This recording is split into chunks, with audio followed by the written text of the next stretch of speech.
Believe me, as a Bears fan, I'm very familiar with the concept of your team being a quarterback away. Because when I look at their history in my lifetime, I can point to several times and say they were a quarterback away. The Bears did win a Super Bowl in the 80s, but part of the reason they didn't win more than one is because McMahon couldn't stay healthy enough by the time he got to the playoffs. The one season he was healthy in the playoffs, they won it all, the 85 Bears. 84, he wasn't healthy. 86, 87, 88, he didn't play. And that's why they won one Super Bowl. 2006 Bears make it to the Super Bowl with Turd Ferguson, Rex Grossman as their starting quarterback. Quarterback away. Arguably maybe 2010. Instead of a real quarterback, they had Jay Cutler. The point I'm getting at here is sometimes you do get to a spot where there are enough other pieces on a team that you can say they are a quarterback away. And even if they just had a good quarterback, let alone great quarterback, just a good quarterback, they could win the Super Bowl. And over the past few years, the living embodiment and personification of that, in my estimation, is the San Francisco 49ers. They have been a quarterback away, which has to be the worst place to be. Like, you get so many other things right with your roster, and you have a really solid group of talent on both sides of the ball. But then when it comes to the key position, the most important position, you either don't get it right or you just flat out get it wrong. As you look at the 49ers, they've got Deebo Samuel and George Kittle on the offensive side, even going into this season, right? And you say, yeah, Kittle's going to miss some games. He always misses some games. So does Deebo. But when they play, man, like, they're special. And then you look at the defense and you say Nick Bosa, Fred Warner. Most NFL teams would want them to be starting somewhere on their defense and would view them as a building block for their defense. So right there, you're talking about four pretty high-level, elite type of talents on that roster. 0 Super Bowls to show for it. They went to the Super Bowl in the 2019 season. And you could say, well, that's not just on Jimmy G, Jeff. That's not entirely fair. I agree, it's not entirely on Jimmy G because that defense of the 49ers kind of fell apart in the fourth quarter. But part of the problem is that eventually great offenses are going to figure out even great defenses, and you have to be able to have an offense that can respond and put up some big plays and some points when you need it. And the 49ers didn't have that in 2019 with Jimmy G, hence kind of the fourth quarter collapse and not winning that Super Bowl that they probably should have won. Then you look at 2021 and you say the NFC Championship game. They're a Jaquiski Tart interception away from going back to the Super Bowl. Perhaps. That's a pretty accurate statement. Until you say to yourself, okay, with better quarterback play, maybe you're up 2 touchdowns in that spot, so that interception is a formality. It wouldn't even matter. Right? So it's perfect context to understand why the 49ers in that 2021 draft made the big move up to go draft Trey Lance.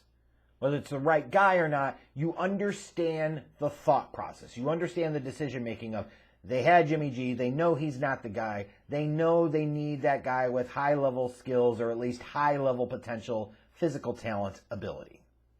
And one of the things that was going to be exciting about 2022 for the 49ers was that you were going to actually see the Trey Lance experience.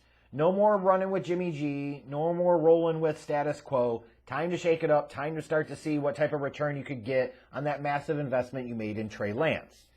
And then, of course, by the time you get to the second game, Trey Lance is hurt and he's out for the rest of the season. It's like the 49ers have to sit there and freaking say, F my luck. We go make this big move up to get this guy. We didn't really play him in 2021. Now 2022, when we really want to play him to see what he could do, now he's out for the rest of the year. And not surprisingly, the team didn't get off to a great start. They started off 3-4. And then what was interesting, they weren't in a good spot at 3-4. They go make a big move to bring in Christian McCaffrey. So now when you talk about Deebo Samuel and George Kittle, now you talk about from the running back position, you can certainly argue Christian McCaffrey is an elite talent. He's certainly paid like one, and I think when he's healthy, he absolutely is. Now that's 5 kind of elite level players that this team has. You know, most teams would kill for that. Just give me some type of competence out of the quarterback position, and you're winning the frickin' Super Bowl.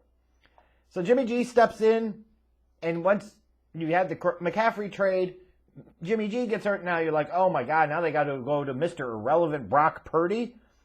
But through all of this, like Trey Lance going down early in the year, then the trade for McCaffrey when they brought him in, Jimmy G going down and going to Brock Purdy, all of that, they won their last 10 regular season games.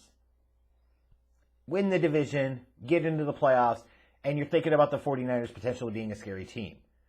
But the one thing that always concerned me about this 49ers team is I'm looking at them, I'm like, man, they got so many other pieces. You look at them and they say that's a Super Bowl potential championship team. But I just don't believe in the quarterback right now. I just can't. I don't see enough to see where he could be that dude when they need him to. And you could say, well, they won 2 playoff games, and they certainly did. But how much of that was really due to the quarterback and more about like the opponents they faced and so on? But they got there. So, of course, now the 49ers are in this spot, NFC Championship game on the road against the Eagles. You win this one, you go to the Super Bowl, and who knows what can happen there. And they lose. And not only do they lose, it's kind of ugly. And, of course, a big reason for that was Brock Purdy goes out early with the elbow injury, and now you got to bring in Josh Johnson. You're on your 4th starting quarterback for the year, basically.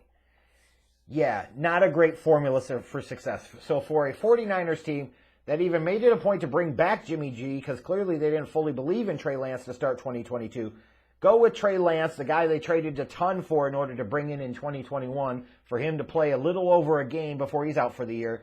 Now Jimmy G comes in, he plays a few games, now he's out for the year, and now you got to go with your 7th round pick, mystery relevant Brock Purdy. It's damn impressive the 49ers even got to that spot.